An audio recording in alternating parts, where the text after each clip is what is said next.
Well, guys, I was born this way, and there's no medical reason why that happened. My brother and my sister were born with arms and legs. And sometimes in life, things happen that don't make sense. My doctors never thought that I'd be able to walk. And today, I'm walking. I'm from Australia. Anybody one day want to go to Australia? It's such a cool place. And I now live in LA. I'm a Southern California boy. So I only live about 4 hours from here. And today I'm going to tell you, man, I love freaking people out. One day I'm in a car. I'm in the front seat. I'm not driving, of course. Can you imagine if I'm driving a car? They reckon they can put a joystick, that thing that controls my wheelchair. We can put that in a car. Like, how fully sick is that? Like, imagine if I get pulled over by the cops. Can I have your driver's license, please? Yeah, but it's over there. You're going to have to get it. Imagine if I'm in big trouble. Put your hands up. Get out of your car.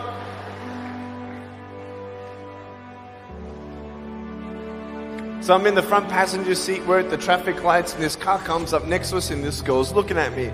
And I'm looking at her. She's looking at me. I'm looking at her. She's looking at me. I'm looking at her. All she sees is my head, right? She has no idea that I have no arms, no legs. So I'm thinking, cool. I'm gonna freak you out. So I get the seatbelt in my mouth and I loosen it like this so that I can freely move. And she's looking at me like, why are you eating your seatbelt? So I pull it, the belt is loose, I can move. Now she's looking at me, full 100% attention and focus. And just imagine all you see is my head, all right? You might want to put up your hand up to your face to cut off the rest of my body, all right? So you can really see the effect. So just, that's it, exactly. Here we go, ready? I just did this.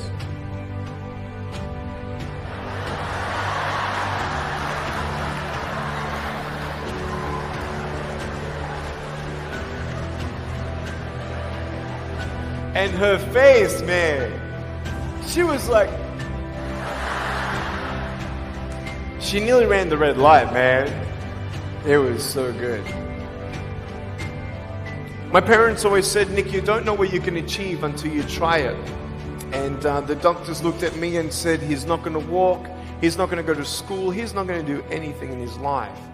And then my parents, they just loved me like crazy and said, you got to try. Try this, try that, try this, try that. And I'm thinking sometimes like, Mom and Dad, you're crazy, man. I have no arms, no legs. How would I ever be able to do this or do that? But they encouraged me and they loved me. And as human beings, we're waiting for stuff like that. We all want love. Everybody say love. Very good. We all want love. And, I went to school and I wanted to be cool. You go to school and you want to be accepted, and so you see these guys and you're like, oh man, everyone swears like every third sentence, F this and F that and F and this and F. Like what? Like they think they're cool, and so I'm thinking, man, maybe I need to be like them to be cool. And then you compare each other with how we look, and I wish I was smarter, I wish I was taller, I wish I was shorter, I wish I was more popular, I wish I did this, I wish I didn't have that. I wish my life was different. That was me when I was about 8 years old. I looked at myself and I looked at everybody else, and everyone else had more than me. And I'm asking, why? Why me? Have you ever asked the why me questions, but get nowhere? If I had no answers from the doctors and if I had no answers from my parents, I still have a choice every day in my life to keep going or give up.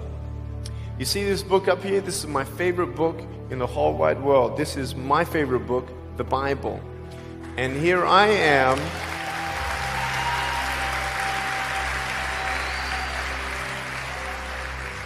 And here I am, and for me, that's my full potential in all that I can be here on earth. And so encouragement takes me closer to all that I can be, and discouragement takes me away. You see, it only takes 3 seconds for someone to tease me when I was at school and just say, you're ugly. You can't do this and you can't do that. And some of you thinking like, man, seriously? You had kids picking on you? Like, how heartless are those kids? Picking on me with no limbs? Like, you would probably say, well, I'm not that bad. I wouldn't pick on a kid with no limbs. But why would you pick on anyone? Well, because it's fun. It's just culture. Okay, we'll get to that. But for me facing all that stuff, I'm getting these seeds. Everybody say seeds. S-E-E-D-S, seeds. Have you seen the pictures of the sequoia reds up here in California? These huge trees. Like some of the trunks could be as nearly big as this room. I've seen those photos where they've actually dug out a tunnel in a trunk of a tree. You can drive a full-size SUV right through it. That all started with a little seed. If you leave a seed of lies in your heart and in your mind and you don't know the truth, if you don't know the truth, you will die with the lie. I started dying because I started believing what I was told. I want you to know the 3 things that I needed to come to in my life is the truth of my value, the truth of my purpose, and the truth of my destiny. I want you to know something. In our mind, we put ourselves down all the time. I want to ask you today, do you think I'm cool enough to be your friend? But I don't swear, I don't use the F-bomb. Am I still cool enough to be your friend? But I don't tease people. Am I still cool enough to be your friend? But I have no arms, no legs. Seriously.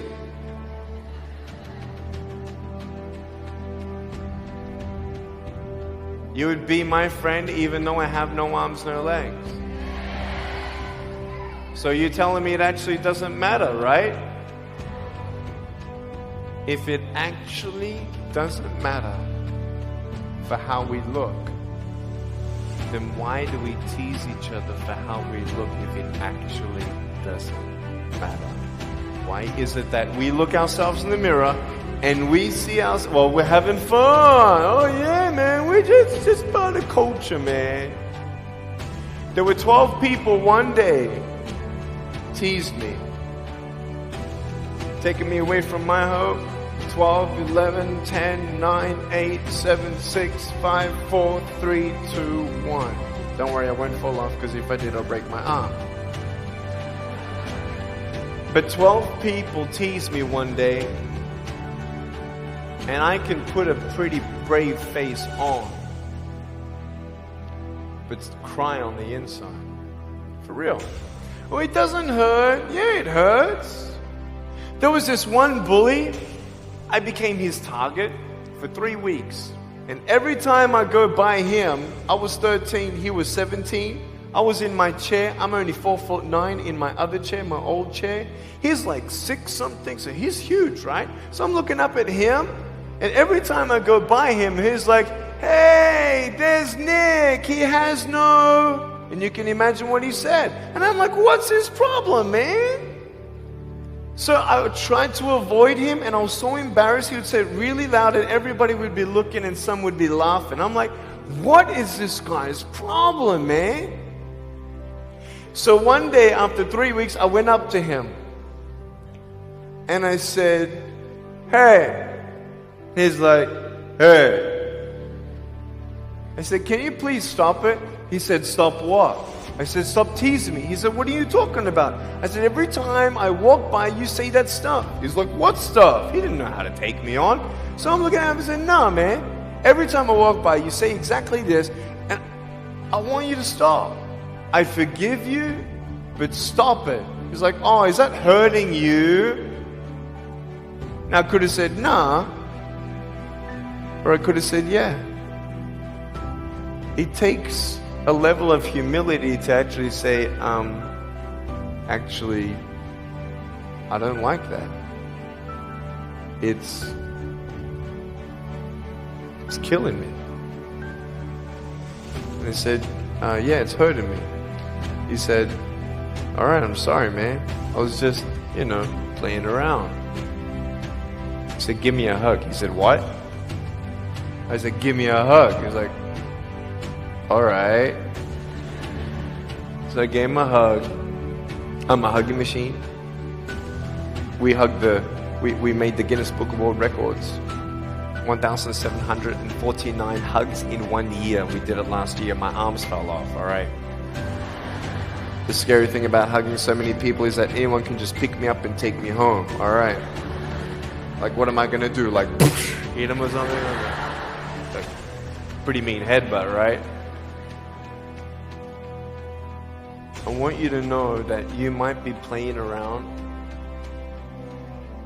I could pretty much say that 98% of you have teased someone in your life. I tried to commit suicide because of people who thought they were having fun, not knowing the hell that I was going through. The people you're teasing, what if the person you're teasing is the person who's thinking of committing suicide? What if the person you're teasing is the one who's tried to commit suicide, who hates their life because of you? You don't know if the person you are teasing is the son or daughter of a drunk at home getting abused. And all they need is someone like you to keep on pushing them this way. We need hope. So find something else to do. Find positive things in your own life. I don't care about how you look. I will never, ever, ever tease you. I will never tease you. I could tease you. I could be tough. People thinking that bullying is tough. It ain't tough. My wheelchair, this is tough. This thing, man. I'll tell you something. You ready? This wheelchair. This thing's so tough. When my friend built this for me, he said, you're gonna love it. I said, what, does it go fast? He said, no, but it's tough. And I said, well, what do you mean? He said, you'll find out. The torque in these motors at the bottom, at the back, this thing, if someone's holding it, I'm telling you, it can go 90 degrees. I went 80 degrees up, all right? Someone's holding me to make sure I don't tip back. My wife, she loves shopping with me because she just jumps on the back and we go shopping. Like, she just shops and shops because she doesn't drop, right? We just go and do it. It's fun. Now, what I tried one day to do, you'll never believe me, maybe you will, just know that every word that comes out of my mouth is not an exaggeration. One day, I needed to move a car. So I got my wife to put my car, my 66 Chevelle, in neutral. It's a 2.5-ton car. And I backed it back with this thing. Just like this, like nothing. This thing is tough. Guess what? The definition of tough means it's strong. To show your strength, you need to do something that's difficult. I would sound so stupid if I said, hey guys, I got a Matchbox car one day and I got some fishing line and I towed that Matchbox car all around all day. How tough is my BMW? That's stupid. That's the same thing with bullying. You think you're tough? You're trying to show your strength? That's not your strength. Let me come back in 10 years and let me get your anyone have a 3-year-old nephew? Anybody have a 3-year-old nephew? Cool, put your hands down. I will get any one of your 3-year-old nephews, bring them tomorrow night at where I'm speaking, and we're going to put him up on stage and let me show you how tough I am. We'll get your 3-year-old nephew and we'll put him up here on the table and let me tease him. Let me show you how tough I am. That's what you are. I could pick on you, you biggest bullies. I could pick on anything you like.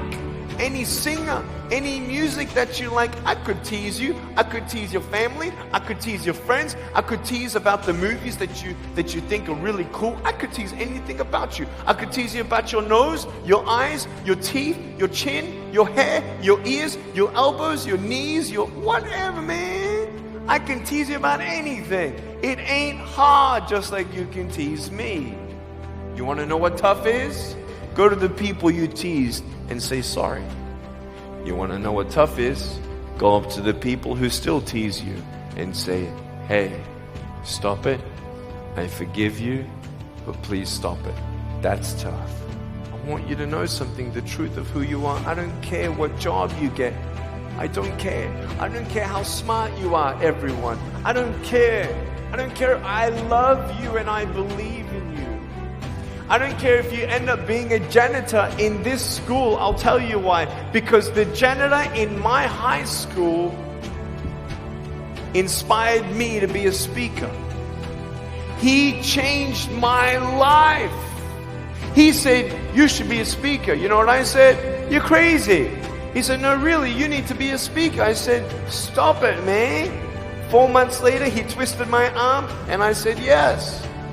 I spoke in front of 10 people, then another 10, then another 10, then I found myself in front of 300 sophomore students.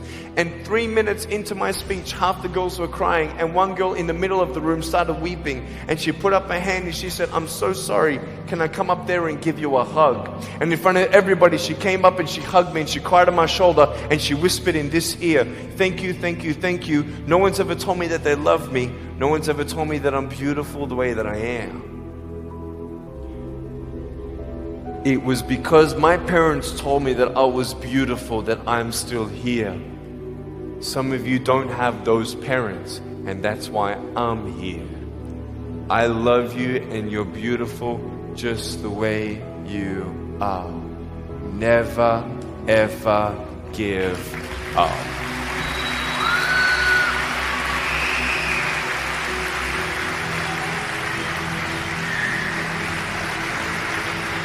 How many schools do you think that I spoke to actually stopped bullying altogether?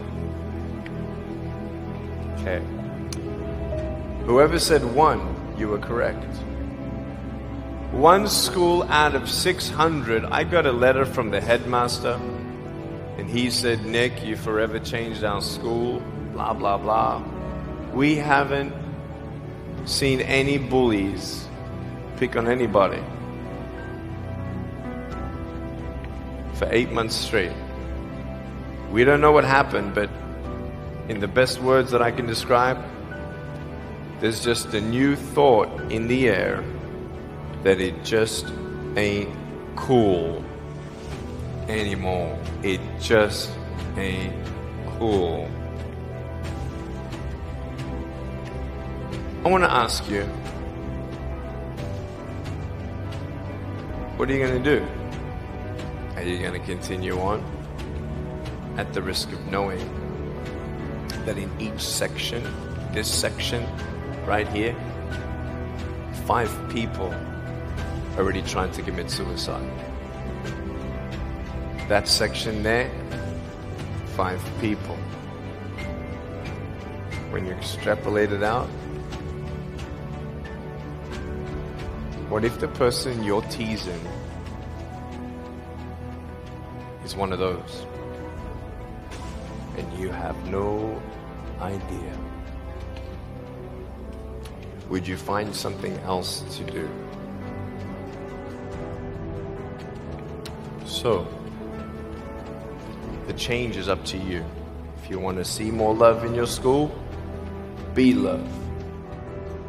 If 50% of the school come together and say, you know what, it just ain't cool anymore, the people who think it's still cool, every time they look down upon you, I want you to imagine my face looking at you. Because I'm telling you, everyone you're teasing is my brother and my sister. And you're my brother and you're my sister. And I'm asking you to stop. Love yourself a bit more. Love each other a lot more.